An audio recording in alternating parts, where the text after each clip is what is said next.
आणि बुलेट हा चालवत होता, मी मागं बसलेलो. मी फोनवर बोलतोय एका माणसासंग आणि चालले त्या पुलावरनं, माहिती आहे ना तो पिंपरीचा झोपडपट्टीचा पूल, तिथनं गाडी खाली गेली असन, थोडीशी पुढे गेली असन, खचकन गाडी घासत पुढं. सांगतो ना तुला, मी थोडासा सीन सांगतो.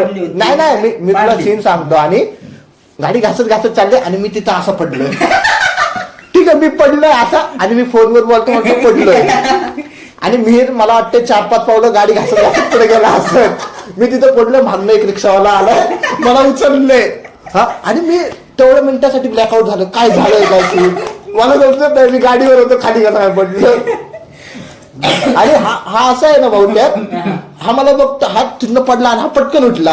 हा बघतोय, हा सागे तिथं झोपला आहे, हा गाडी उचलून बघतो, गाडीला काय झालंय का, गाडीला काय झालंय का. गाडी किती म्हणजे हा तिकडं तडफडून दे, काय व्हायचे होते, गाडीला पहिलं बघू ते काय झालंय का. गाडीची किंमत मी सांगतो, गाडी पडली का